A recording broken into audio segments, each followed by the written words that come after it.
What is up, ladies and gentlemen? Welcome back to another episode of Berlin Outdoors. Don't have to be episode, whatever everyone consider it as. Just welcome back to another one.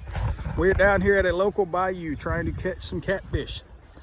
We've had, don't know how it's going to turn out. We've had quite a bit of rain the past couple days, so the water is really up and really dirty, which is a bayou, so it's normally going to be pretty dirty. But also a little cold front pushed through. As you can tell, I'm in a hoodie. Normally I don't wear these at this time of year. I'm in Arkansas though. The weather is bipolar. It goes from, it'll be 70 one day and then back to about 30 the next. But for bait today, I'm just gonna show y'all what I'm using this bait. Give y'all a little hint. We got some yellow bass. I've got on one pole that's gonna be cut bait. I'm just using that to see if I can catch any bigger fish. I mean, you can catch bigger fish on the other stuff I'm using, but yellow bass and cut bait normally gets you your bigger fish. Next, we got chicken breast. As you can tell, it is red. It's soaked in Kool-Aid. Seeing if that helps, which normally it does. I learned this from Pig Patrol. So Pig Patrol, if you see this, shout out to you. I watched you, and this stuff actually does wonders. I caught, oh, there's a log floating down the river.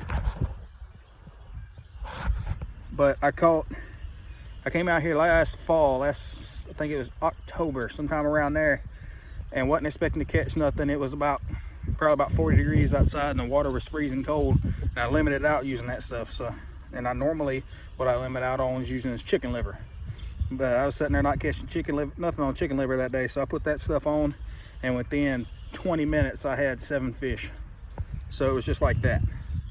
But lastly, trusty old chicken liver. I've got 3 poles rigged up right now and cast it out. And I don't have chicken liver on any of them because this current's so bad, all it's gonna do is rip it off. But if I have to, I'll put it on. So I'll get back with y'all in just a minute if we catch anything. What I'm gonna do is talk you through it. I'll tell you on this too, I fan casted them out because this current just takes it wherever the current goes, which is actually a good thing for catfish. Don't know how good the audio is gonna turn out. It's super windy out here, but we'll see. See y'all in just a bit. All right, so hopefully the audio ain't complete garbage, but I'm rigging up one that I broke the other day, trying to get it ready to go. That's the one we're gonna put yellow bass. We got a hit already. Got him. Oh, he came off. Dadgummit. Well, missed that one. That was shocking though. It's pretty quick bite.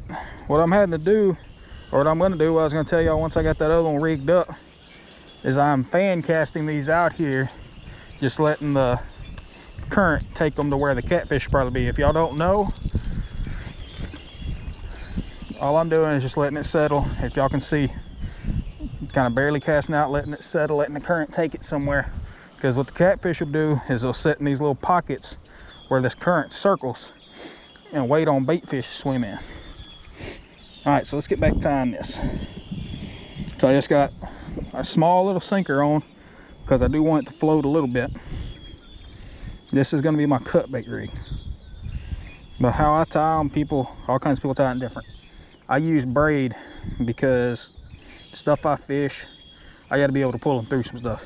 And such as right here, I don't know if y'all been able to see that drop off. I'll show you in just a minute. But I'm standing on about a probably 8-foot ledge. So I'm going to have to be able to haul them up that ledge. So all I'm doing, tying a couple loops or tying a couple little knots. Then I'm going to go around, tie just a little slip knot. Then we're going to take this end of this loop, feed it back through this hole on this circle hook, then go back around, pull that pretty tight. Then we're just going to feed that circle hook back through that loop. Got that set up. Now we're going to set this about 6 to 12 inches above the hook. Set the sinker right up there. That'll be good. Just about fell there. All right, got that rigged up. Let's get a piece of yellow bass cut up and see if we can get something on it.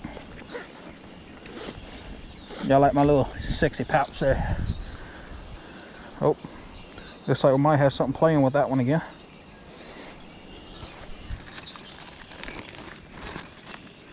Yeah, I think he's on there.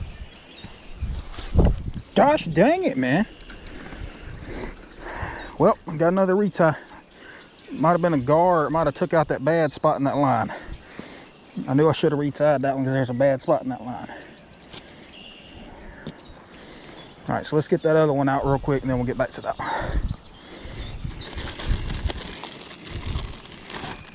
So we're just gonna take this yellow bass and we're just gonna chop its head off. The reason why I use this is I want to try to get a bigger fish. The other stuff I use, you can catch any size. This right here, if it gets it, it's more than like a little bit better of a fish. We're just gonna take it, and I like on these heads, feeding it right through the front. I like it. Yeah, that wind's gonna mess up this audio bad. So I might have to overlay some sound to this for y'all. Oh, caught myself. We're gonna pitch that one out over there.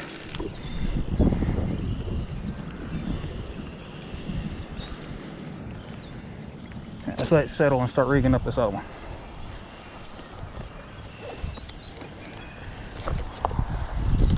Pretty sure I just got a bite on that one, but it was out the corner of my eye, so I don't know. That's the thing about this current, in case y'all can't see, my line has come all the way over here and I cast it out over there. So that's gonna cause some issues with my other baits. I might have to tie a heavier weight on that one to get it settled on over there.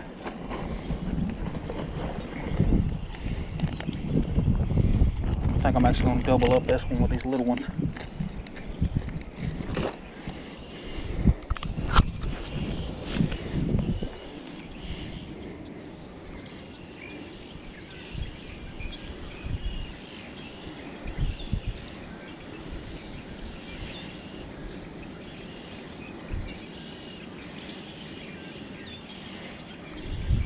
All right, same thing with this one. I'm gonna tie about 3 or 4 knots right there.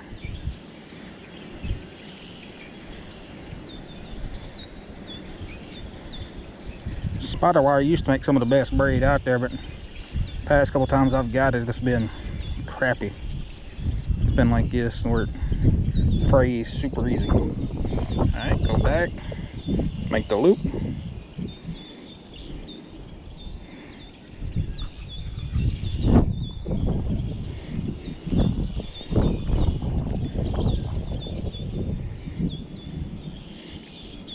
Tie it through it so.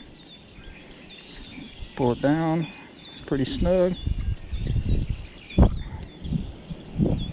We're just gonna feed it back through. All right, let's get our sinker set.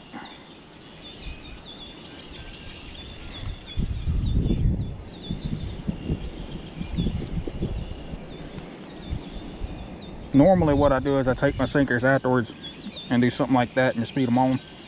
I'm trying like this today. Just try to get set up pretty quick.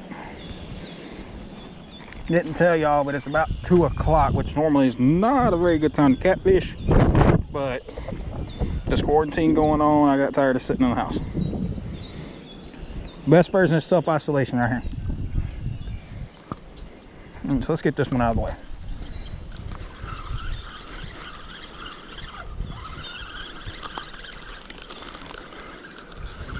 We're just gonna yeet it on over there.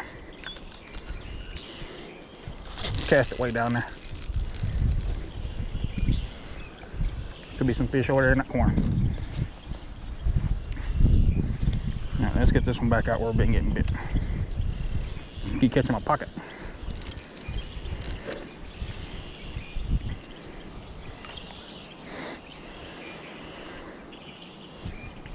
All right, there we go. Now it's a waiting game. Probably gonna recast, but I learned from a fellow YouTuber, Catfishing Carp. If y'all don't watch him, I suggest you go slide over and watch a few of his videos. I learned the 15-minute rule from him. Used to, I just set my bait out and wait, but learned from him, set them out for about 15 minutes. If you don't get nothing, then I don't know what's going on with this one, but if you don't get nothing, recast because you're not in the right spot. I'm gonna let this sit here because it might be on a log, or also it might be a fish. If it's a fish, it'll take it down. Oh, we got another bite on this one already. Got this one hooked up. Decent one. Oh yeah, it's not a bad one. Let's step down here. Not a bad one to start out. See if we can get him up.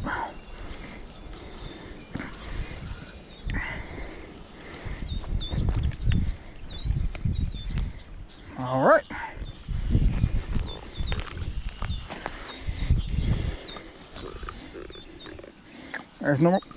There's number one for you guys and girls. Not a bad one to start out. Pretty quick bite too. See if I can find my pliers.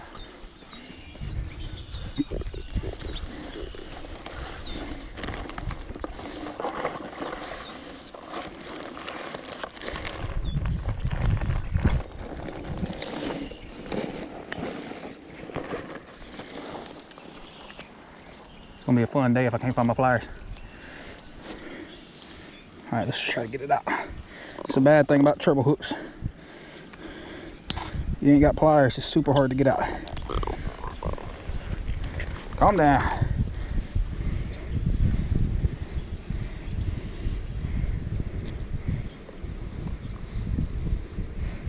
Open your mouth up.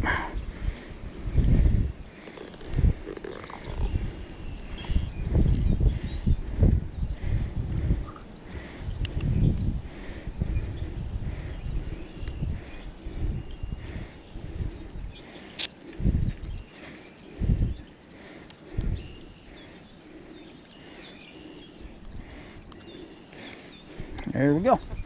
Not a bad one to start out with. Probably about a 3-pounder. Pretty good little old fish.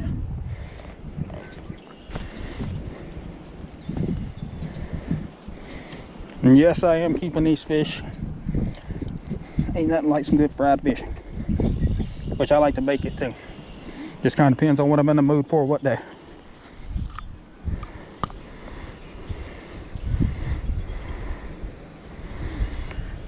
Now, if I get a super big one coming up that ledge, that's gonna be fun. Forgot about that baby wipes. Wipe my hands off with. For those of y'all going catfishing, you probably need something like this, because at least where I fish for catfish most of the time, you are gonna get dirty. Some teal. Don't know if y'all can see them, but a pair of blue-winged teal just flew through. Just retied my circle hook one that I'm putting cut bait on. I suggest if you're doing this, you get a cutting board, that way you don't mess up your knife. But one thing you want to be really sure about these circle hooks, you want to be sure to get all the scales off your tip, because if you don't, it's not going to catch fish, because them scales are going to stop it from penetrating. Still sitting over here watching that one. He about took my pole, I wasn't paying attention. Probably have to check my bait in just a second. That's the one that's been sitting there for about 10 minutes with nothing. All right, so let's get this one back out there. Looks like I might have something right here. Pop me a seat. Just give y'all a little perspective of how much rain we had the other day. Normally where I fish is right there. There's a little rock dam that halfway comes across right there, and I normally get out there on them rocks and can fish both sides. But the water's up so high, I had to come over here on this side of the field, right here. Get up here and see, or just get up here so I can actually try to catch fish. Because that water is so high over there. I ain't getting out there and wading in that stuff as much current as it has. You can still fish over there, but there's just so many snags and things that you'd end up breaking more than you ended up fishing, which is about the same anywhere you go out here. But figure I have a little better chance of catching some over here, which is done panned out. I actually got one. Try to wait on some more. All right, get a little off time between bites. So I'm gonna take this dude and put him in the cooler in the back of the truck.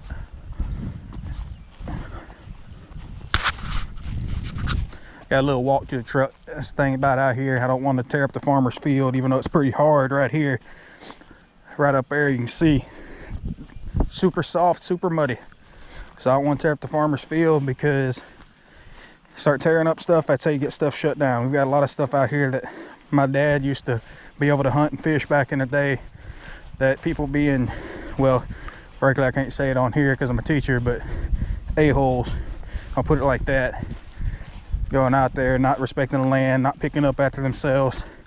Got a lot of that stuff shut down. So there's not as many places as there used to be back 30 years ago.